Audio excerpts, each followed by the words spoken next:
নমস্কার, আমি তোমাদের Chiranjit sir. Target hundred government jobs YouTube চ্যানেলে তোমাদের সকলকে স্বাগত জানাই।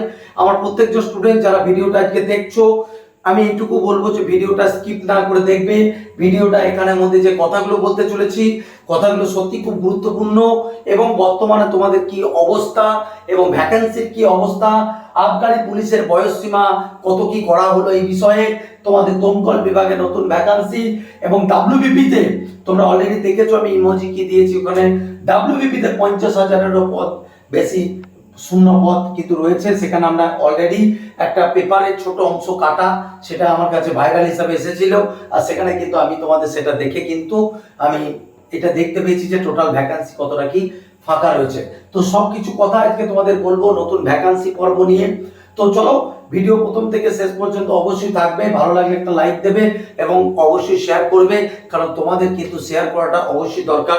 তোমরা প্রত্যেকেই জানো, প্রত্যেকজনকে আমি একটা কথাই বলবো যে আগামী সেপ্টেম্বরের 3 তারিখে অর্থাৎ এই 3রা সেপ্টেম্বর সমস্ত ছাত্র পশ্চিমবঙ্গে কোন অরাজনৈতিকভাবে কোনো রাজনীতির লেশ মাত্র থাকবে না সেখানে। এবং সব থেকে বড় জিনিস হচ্ছে কোনো শিক্ষককেও সেখানে তার কোনো স্টুডেন্টরাই শুধু যাবে।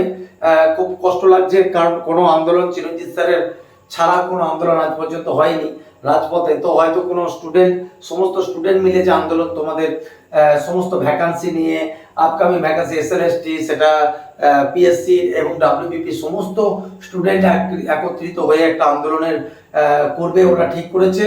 তো অবশ্যই আমাকে বলেছিল যে এই বিষয়টা সকলের সামনে একবার তুলে ধরুন স্যার। তো আমি তোমাদেরকে একটা কথাই বলছি যে 3 তারিখে দলে দলে যোগদান করো। তবে হ্যাঁ, একটা জিনিস কি, শান্তিপূর্ণ মিছিল, শান্তিপূর্ণ রেখো, শান্তিপূর্ণ নিজের কাছে, ঠিক আছে?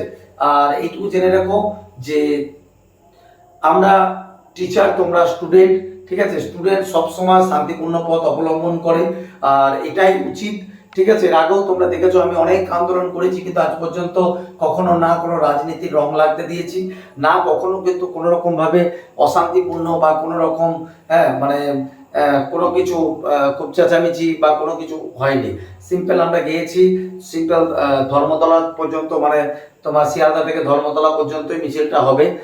তো টোটালটা কোনো এভিডেন্স আমার কাছে নেই, যতটুকু আমি জানতে পারলাম এটাই।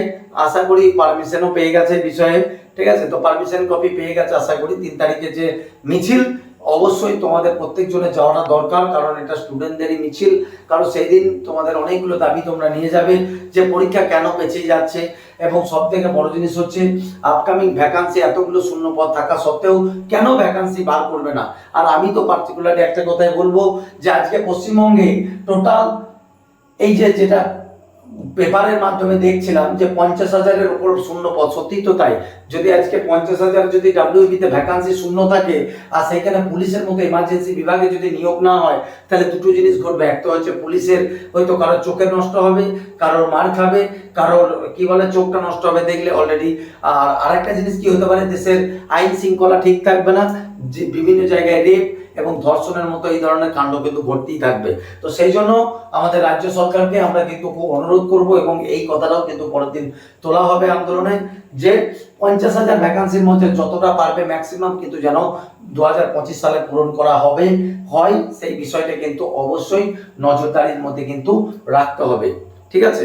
এবার চলো, সব থেকে গুরুত্বপূর্ণ কথা যেটা আমি তোমাদেরকে বলি, আবগারি পুলিশের বয়সসীমা। আমাকে অনেকজন জিজ্ঞাসা করছিল যে স্যার আবগারি পুলিশের বয়সসীমা কি স্যার এইরকমই থাকবে, 27 থাকবে নাকি 30 হবে?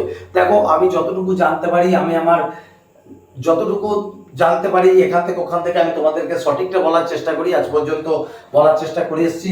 দেখো, আবগারি পুলিশের বয়সসীমা কিন্তু যতটা আমি শুনছি কিন্তু তোমাদের চিন্তা নাই, যেরকম এসআই এর বয়সসীমা 30, সেরকম কিন্তু তোমাদের 30 কিন্তু করা হবে, এমনটাই কিন্তু শুনছি। তবে হ্যাঁ, ওটা শিওর নয়। দেখো, এখনো পর্যন্ত বোর্ড থেকে তো সরাসরি কিছু জানায়নি, তবে যতটুকু আমি জানতে পেরেছি ততটুকু আমি তোমাদের জানালাম, যতটুকু আমি বুঝতে পেরেছি এই বিষয়টা নিয়ে ততটুকু তোমাদের কিন্তু বলার চেষ্টা করলাম। যে তোমাদের কিন্তু 30 হওয়ার কিন্তু প্রবল সম্ভাবনা রয়েছে। হ্যাঁ, এবার পরবর্তীতে বোর্ড ডিসিশন নেবে যে কি করবে। তো আর দমকল বিভাগে তোমরা অলরেডি দেখেছো যে পেপারের মধ্যে বেরিয়েছিল যে দমকল বিভাগ সহ বেশ কিছু জায়গায় প্রায় 400-500 পুলিশের নেবে এসআই, কিন্তু দমকল বিভাগের ভ্যাকান্সি কবে বেরোবে তোমাদের দমকল বিভাগের জাস্ট দুর্গাপুজোর পরেই কিন্তু তোমাদের বেরোতে চলেছে দমকল বিভাগের নতুন ভ্যাকান্সি, ঠিক আছে? এটাও তোমাদের বলে দিচ্ছি, কারণ দমকল বিভাগের ভ্যাকান্সিটা অনেকদিন ধরেই এটা মন্ত্রিসভায় পাস হয়েছিল, তারপরে এখন তো আরো মানে খুব তাড়াহুড়ো আছে ধরো, তো সে অনুযায়ী কিন্তু দমকল বিভাগের ভ্যাকান্সিটা কিন্তু অবশ্যই বেরোবে। তো আমি বারবার করে প্রত্যেকজনকে বলবো, প্রিপারেশন যারা করছো তোমরা কিন্তু নভেম্বরের থার্ড উইকের পরেই কিন্তু এক্সামিনেশন ধরেই চলো, ঠিক আছে? এখনো পর্যন্ত অফিসের কোনো রায় দিল না। আর তার থেকেও বড় জিনিস হচ্ছে তোমাদের কিন্তু পরীক্ষা নিতে লাগলে কিন্তু পরপর এক্সামিনেশন নেবে। আমি বারবার করে বলছি, আজকে আমার একদিন দুদিনের অভিজ্ঞতা নয়, একটা যুগ কেটে গেল আমি এই শুধু ডাব্লিউবিপি পড়াচ্ছি। আমি সেই জন্য তোমাদেরকে বলছি, আমি অন্যান্য কোনো চাকরিকে সেরকম ভাবে কিন্তু পড়াই না। তোমরা দেখেছো আমি পুলিশ সাকসেসও বেশি অন্যান্য বিভাগের থেকে, এবং ওই জন্যই পুলিশে পড়াচ্ছি, ঠিক আছে? আমি আবারও তোমাদেরকে বলবো, তোমরা প্রত্যেকেই জানো সেপ্টেম্বরের 1 তারিখ থেকে তোমাদের চিরঞ্জিত স্যারের নতুন ব্যাচ আমাদের কিন্তু আসতে চলেছে। তোমরা প্রত্যেকেই জানো ব্যাচের নাম মিশন খাকি। তো সেই জন্য বলছি যে মিশন খাকি ব্যাচে অবশ্যই কিন্তু পারো, তো অ্যাডমিশন নিয়ে নিও। এবং এই ব্যাচটা সব থেকে বড় জিনিস হচ্ছে, তোমরা শুধু অনলাইন নয়, তোমরা অনলাইন এবং তার সাথে অফলাইন এখনো যা হাতে সময় রয়েছে, ঠিক আছে? আরেকটা কথা তোমাদেরকে বলি, আবগারি যে ভ্যাকান্সি তোমাদের সামনে বেরোতে চলেছে, সেই ভ্যাকান্সি নিয়ে তোমাদেরকে বলছি, যারা চাকরি পাওয়ার ইচ্ছা, তোমাদের আন্ডার এজের মধ্যে যারা রয়েছো, তোমাদের যাদের কারণে মনে হচ্ছে যে যদি 30 না হয় 27, তো 27-এর মধ্যে যারা রয়েছো, তোমাদেরকে বলবো তোমাদের প্রিপারেশন কিন্তু শুরু করে দেওয়া উচিত, কারণ সিলেবাস কিন্তু একটু পরিবর্তন হবে যতটুকু জানতে পেরেছি আমি। আর এইটুকু তোমাদেরকে বলছি, 27 এজের মধ্যে যারা রয়েছে প্রত্যেকজন তোমরা প্রিপারেশন করো, কারণ প্রিপারেশন যদি না করো ভ্যাকান্সি কিন্তু কম রয়েছে, তখন কিন্তু চাকরি পাওয়া খুব চাপ রয়েছে, ঠিক আছে? তো সেই জন্য তোমাদেরকে বলছি, এই যে তোমাদের মিশন খাকি যে নতুন ব্যাচ আমাদের আসতে চলেছে, এই নম্বরে যোগাযোগ করো। যারা অনলাইন পড়বে বা অফলাইন পড়বে, তোমাদেরকে বলি, এই একটা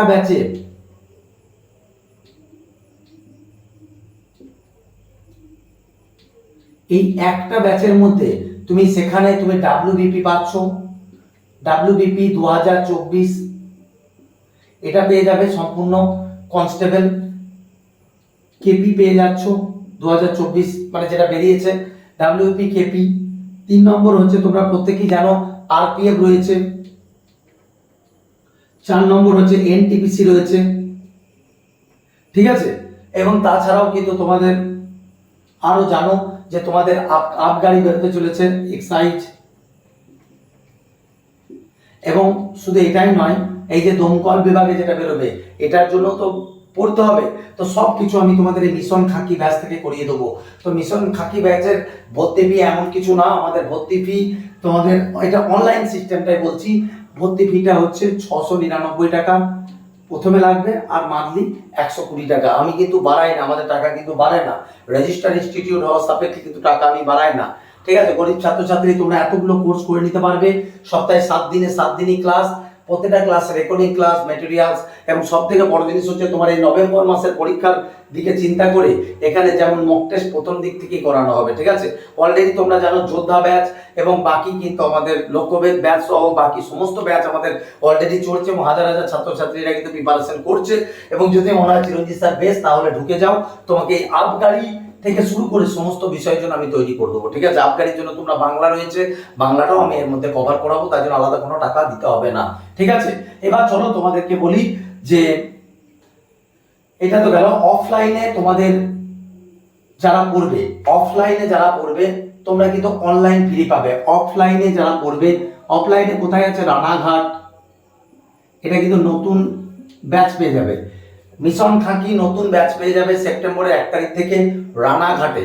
রানাঘাট 2 নম্বরে কোথায় পাবে? পাঁশকুড়া। 3 নম্বর হচ্ছে বর্ধমান, 4 নম্বর হচ্ছে বাঁকুড়া। একটু হোয়াটসঅ্যাপ করে নাও বা কল করে নাও এই নম্বরে, কত কি ভর্তি ফি একটুখানি জেনে নিয়ে এখানে ভর্তি হয়ে যাও। যারা ব্রাঞ্চে ভর্তি হবে তাদের আবার অনলাইনটা সবটাই ফ্রি পাবে। তো আমি বারবার করে বলছি যে রানাঘাট ব্রাঞ্চে যারা মনে করছো গোটা নদিয়া থেকে, তোমরা প্রত্যেকে জানো যে নদিয়া সর্বশ্রেষ্ঠ ব্রাঞ্চ, এত স্টুডেন্ট কোথাও পড়ে না। 2 নম্বর হচ্ছে যে এইটুকু তোমার সাকসেস রেটও রানাঘাট ব্রাঞ্চের সব থেকে বেশি, ঠিক আছে, নদিয়ার মধ্যে। তো সেই জন্য বলছি, যদি মনে করো যে চিরঞ্জিত স্যারের হাত ধরে চলবো, চিরঞ্জিত স্যারের কাছে চড় থাপ্পড় খাবো, অবশ্যই রানাঘাট ব্রাঞ্চে যোগাযোগ করো।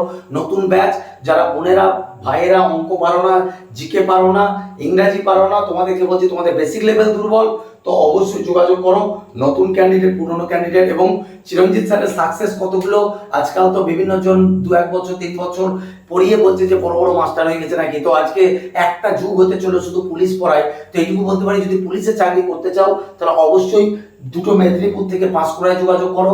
ওই একদম দীঘা সাইড থেকে শুরু করে সব এখানে আসে, বর্ধমান, পূর্ব বর্ধমান, পশ্চিম বর্ধমান, মালডাঙ্গা, মন্তেশ্বর, এমনকি সব জায়গা থেকে তোমার চুঁচুড়া, ব্যান্ডেল, এখান থেকে পড়তে আসে বর্ধমানে, ঠিক আছে। আর তার থেকে বড় জিনিস হচ্ছে এই রানাঘাটে একজন পড়তে আসে, সে ফারাক্কা বাড়ি। তো আর এই বর্ধমানে পড়তে আসে মালদা থেকে, বর্ধমানে, এটাই হচ্ছে ভালোবাসা।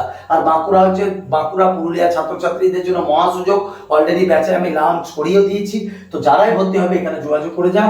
নতুন মিশন খাকি ব্যাচের নাম বুঝতেই পেরেছো, নতুন ব্যাচ, যেটা সেপ্টেম্বরে ভর্তি চলবে। কবে? সেপ্টেম্বরের তোমার তোমার 4 তারিখ অবধি তোমার ভর্তি পাবে। তুমি আগামীকাল থেকে সেপ্টেম্বরে মানে 31শে আগস্ট থেকে সেপ্টেম্বরের 4 তারিখ অবধি ভর্তি হতে পারবে। তারপরে কিন্তু তোমাদের 5 তারিখে নতুন ভাবে ক্লাস শুরু হবে। তো যারা যেখানে পড়ছো পড়ো, তার সাথে কিন্তু অনলাইনটা অবশ্যই নিয়ে রাখো। আর যারা মনে করছো স্যার আপনার কাছে ব্রাঞ্চে গিয়ে পড়বো, ব্রাঞ্চে চলে এসো, ঠিক আছে, একটু যোগাযোগ করে নিও। আর এইটুকু বলছি যে 3 তারিখে প্রত্যেকজন আন্দোলনে যেও। আর 50,000 ভ্যাকান্সির মধ্যে আমি তো বলবো 30,000 প্লাস যেন ভ্যাকান্সি বের হয়। এবং এটা যদি না হয় তাহলে এর পরবর্তীতে, এখন তো কি হচ্ছে জানি না, এর পরবর্তীতে চিরঞ্জিত স্যার রাস্তায় নামবে, ঠিক আছে, ছাত্রদের ন্যায় পাওয়ানোর জন্য। এবং আমাদের আন্দোলন এর আগে দেখেছো আজ পর্যন্ত চিরঞ্জিত স্যার করেছে এমন কোনো আন্দোলন কিন্তু বিফল যায়নি। তো এইটুকু বলছি, আমার টার্গেট থাকবে আমাদের রাজ্য সরকারকে এবং পুলিশ রিক্রুটমেন্ট বোর্ডকে এটাই অনুরোধ করা রাস্তায় নামার মাধ্যমে, যে তারা যেন ম্যাক্সিমাম পুলিশকে কিন্তু তারা যেন পুলিশ শূন্য পদ পূরণ করে। কারণ সেখান থেকে যেরকম প্রশাসনিক বিভাগের ভালো, সেরকম আমাদের সাধারণ জনগণের ক্ষেত্রেও কিন্তু সেফটি এবং সিকিউরিটির জন্য কিন্তু যথেষ্ট ভালো হবে, ঠিক আছে। এবং আমাদের অনেক বেকারত্ব জীবন কিন্তু অনেক ছাত্রছাত্রী ঘুচে যাবে। আবগারি পুলিশের বয়স সীমা যতটা জানতে পারলাম তোমাদের সামনে তুলে ধরলাম। নতুন করে এবার তোমাদের যদি মনে হয় আবগারি এসআই বা আবগারি এসআই কনস্টেবল যেটাই বেরোবে, তার জন্য যদি মনে করো যে নতুন ভাবে পড়বো, তাহলে এইটুকু বলছি যে নতুন সিলেবাসটা আমি যতটুকু জানতে পারছি আমি টোটালটা কিন্তু এর মধ্যে তোমাদের করাবো। এখন থেকে প্রিপারেশন নাও, সিওর সিলেকশন হবে। দেরি করবা, নিজের ভুল করবা, ঠিক আছে। দমকল বিভাগেও কিন্তু আসছে, তো এতগুলো সুযোগ কিন্তু নতুন আসতে চলেছে পুজোর পরেই, ঠিক আছে। তো যাই হোক, আপাতত ভিডিও এতটাই, ভালো থেকো, জয় হিন্দ, বন্দে মাতরম, জয় মা কালী। আর ব্রাঞ্চে যারা পড়বি, রানাঘাটে পড়াই প্রত্যেক শনিবার, পাঁশকুড়া পড়াই প্রত্যেক তো রবিবার, সোমবার, এবং এখানে দুটো ব্যাচ আছে, পাঁশকুড়ায় দুটো ব্যাচ আছে, রানাঘাটে একটা ব্যাচ আছে, ওখানে প্রত্যেক শনিবার। তো 6 ঘন্টা পড়াই, এরকম নয় আমি সিলেবাস ভিত্তিক পড়াই যে স্যার একদিন পড়া আমি একদিনে পড়াবো, অন্যান্য ইনস্টিটিউট 4 দিন পড়াবে, ঠিক আছে। এবং তোর কোনো অসুবিধা হবে না। বর্ধমানে, পূর্ব বর্ধমান, পশ্চিম বর্ধমানে এটা মঙ্গলবার পড়ায়, এবং বাঁকুড়া বৃহস্পতিবার পড়ায়, ঠিক আছে। তো এই হচ্ছে আমাদের লিস্ট। যারা ভর্তি হতে চাও অবশ্যই হয়ে যাও, এবং পুরোপুরি চিরঞ্জিত স্যারের উপর নিজের দায়িত্ব দিও। পরবর্তী যদি আমি দায়িত্ব পালন না করতে পারি, যদি মনে হয় যে ফালতু ভর্তি হলাম বা কোনো কিছু, এটুকু বলতে পারি জুতোটা খুলে গালে মেরে দিয়ে যাবি, ঠিক আছে। এইটুকু বলতে পারি, নিজে আমার কথা শুনে যদি চলতে পারিস অবশ্যই সিলেকশন হবে। অল দ্য বেস্ট, ভালো থাকিস। আপাতত এতটাই। জয় হিন্দ, বন্দে মাতরম, জয় মা কালী।